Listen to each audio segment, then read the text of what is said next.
सध्या परिस्थिती अशी आहे की राज्यातल्या बाजारपेठेत साखरेनं मोठी उसळी घेतल्याचं चित्र पाहायला मिळतंय। या साखरेच्या वाढत्या दराचा ग्राहकांना मोठा फटका बसतोय। सध्या साखरेच्या इतिहासात सर्वात मोठी वाढ ही ठोक बाजारात झाली आहे। साखर 7,500 प्रति क्विंटलवर गेली आहे, तर वाशिम जिल्ह्यात किरकोळ बाजारात साखरेचे दर 80 रुपयांवर गेलेत आणि याचा ग्राहकांना मोठा आर्थिक फटका बसतोय। दरम्यान आगामी काळात साखरेच्या दरात आणखी वाढ होण्याची शक्यता व्यक्त केली जाते। त्यामुळे साखरेच्या वाढत्या दराचा थेट परिणाम सर्वसामान्यांच्या घरगुती बजेटवर होण्याचीही शक्यता आहे। रेट पाहून तर असं मन वाटते का काय करावं आता माणसानं, गरीब माणसानं काय करावं। अच्छा आता मागच्या महिन्यात आलतो तर 42 होती, आता आला तर 72 आहे आणि असं समजा का 30 रुपये लगभग वाढले। आता याच्यानंतर असं असेल तर गरीब माणसानं करावं काय। किती नेणार आता साखर? पहिले किती साखर नेत होते, आता काय? पहिला आम्ही 5-6 किलो नेत होतो, आता काय 1-2 किलो न्या लागेल आणि ते आता आपल्या आम जेवर ते हे पडणार आहे परिणाम।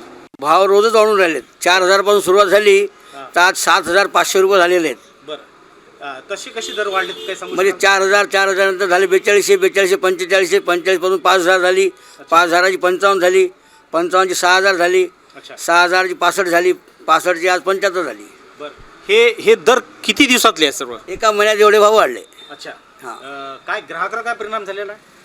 ग्राहकावर म्हणजे ग्राहक नाराज होऊन राहिलेत बुवा, एवढे भाव काऊन कशामुळे वाढायला लागले, आम्हाला माहीत नाही बुवा कशामुळे वाढायला लागले। काय शक्यता वाटते आणखी दर वाढतील? काहीच सांगू शकत नाही बुवा। जसे फॅक्टरीने भाव वाढवतो तसे कारखान्याने भाव वाढवतो, तसे आम्ही भाव वाढवतो। तर कोणत्या जिल्ह्यात साखरेचे दर किती आहेत ग्राफिक्सच्या माध्यमातून आपण जाणून घेऊया। मुंबईमध्ये 65 रुपये किलो, पालघरमध्ये 70 रुपये किलो, सांगलीमध्ये 80 रुपये किलो आणि कोल्हापुरात 75 रुपये किलो दरानं साखर विकली जाते। पुण्यामध्ये 72 रुपये किलो, साताऱ्यामध्ये 70 रुपये किलो, जळगावमध्ये 68 रुपये किलो आणि नाशिकमध्ये 75 रुपये किलो। रत्नागिरीमध्ये 62 रुपये किलो, नांदेडमध्ये 65 रुपये किलो, लातूरमध्ये 70 रुपये किलो आणि हिंगोलीतही 70 रुपये किलो।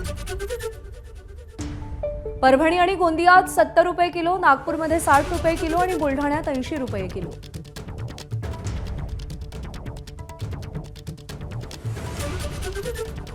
यवतमाळमध्ये 68 रुपये किलो, गडचिरोलीमध्ये 64 रुपये किलो, तर वाशिममध्ये 65 रुपये किलो दरानं साखर विकली जाते।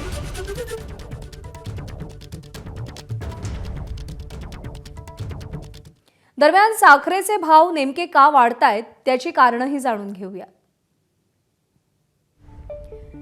श्रावण महिना सुरू आहे, सण सुरू आहेत, त्यामुळे मागणीत मोठी वाढ झाली आहे। ऊसापासून साखर निर्मितीऐवजी इथेनॉल निर्मितीवर भर दिला जातोय। साखरेचा साठा घटला, 3 दशकातला सध्या नीचांकी साठा आहे। केंद्राकडून बाजारात विक्रीसाठी जाहीर होणारा मासिक कोटाही कमी आहे।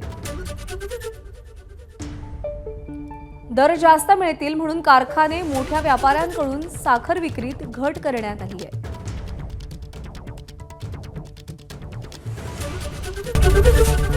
एबीपी माझा, उघडा डोळे बघा नीट।